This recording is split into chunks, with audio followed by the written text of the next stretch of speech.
Hello everyone and welcome to the session 10 of Unit 4 Drilling and Milling Machine for the course Machine Tool Technology. Myself Mohammad Imran. So in the today's session we are discussing the milling operation. So in the last class we have studied about up milling and down milling, which is the types of milling operation. Types of milling operation. So here we are discussing different milling operations, so which includes plain milling, face milling, end milling, form milling, T-slot milling, so side milling, gear cutting, straddle milling, grooves cutting, and gang milling.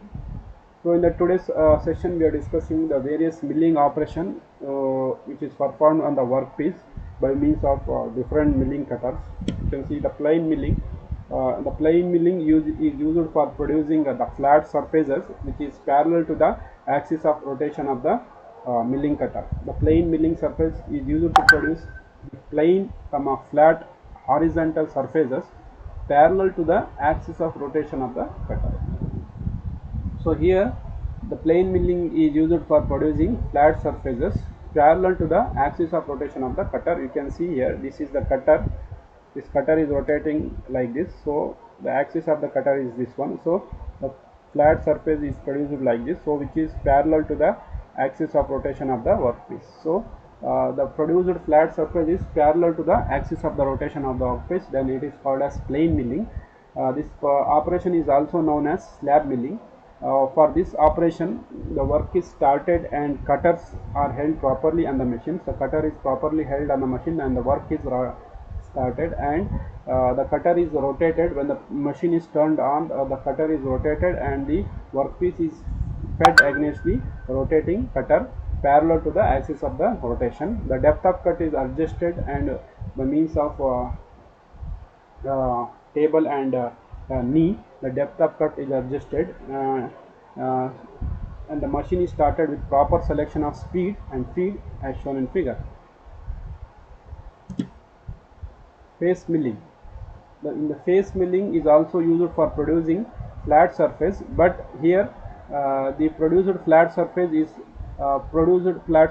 perpendicular to the axis of rotation of the cutter. You can see this is the axis of rotation of the cutter and this is the axis of the workpiece.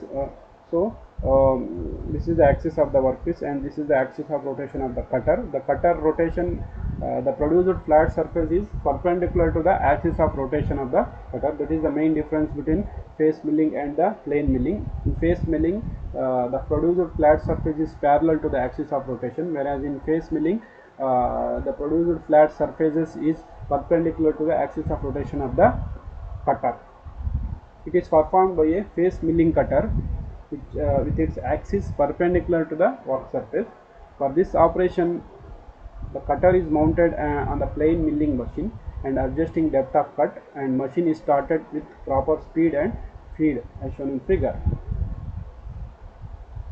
End milling. So end milling is used for producing flat surfaces which may be vertical, it may be horizontal, and it may be angular.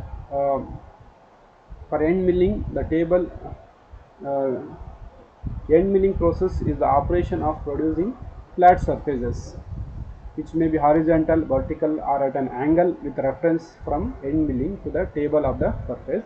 The vertical milling machine with end milling cutters are used for end milling. So in the end milling is performed by the milling machine with the vertical milling machine. It is performed by vertical milling machine by keeping the milling cutter in a vertical axis. So end milling is similar to the plain milling, but here the cutter is mounted on the vertical milling machine. So it is also used for producing flat surfaces which may be horizontal, vertical, or angular.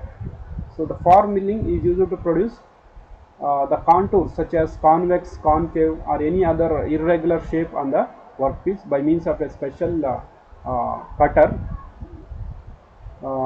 Using a form cutter, the form milling operation, the cutting speed is slower than the plain milling operation. Since it is producing a different kind of irregular shapes, the speed of the cutter is less in case of form milling.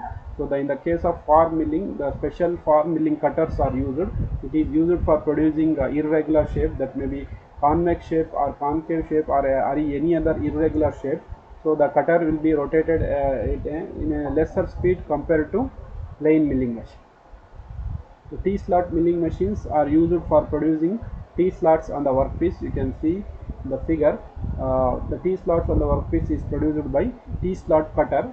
The T-slots is produced by first milling a plain slot on the workpiece. First the plain slots is produced. After that, the shank of the T slots milling cutter is and then the shank of the T slot milling cutter is introduced to the first machined slot. So here for producing T slot, it is not a direct operation. Usually in the beginning the slots are produced, then the shank of the T slot the T milling slot cutter is introduced to the milling cutter to produce the T slot.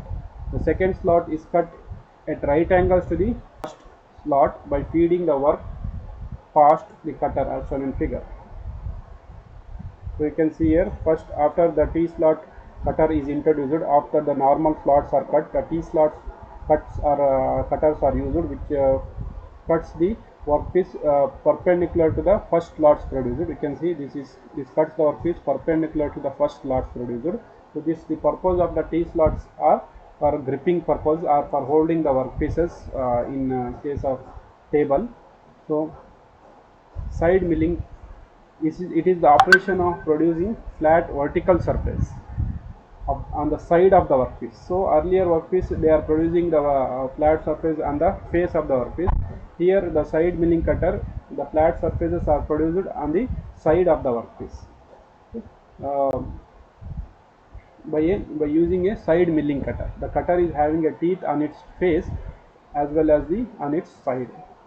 So you can see here the cutting takes place here, which is cutting takes place on the side of the workpiece. Earlier the cutting was taken place on the face of the workpiece. Here it is the cutting takes place on the side of the workpiece by a special tool known as side milling cutter, which is having the teeth on the outer surface and on the both the sides also. Thank you for watching this session.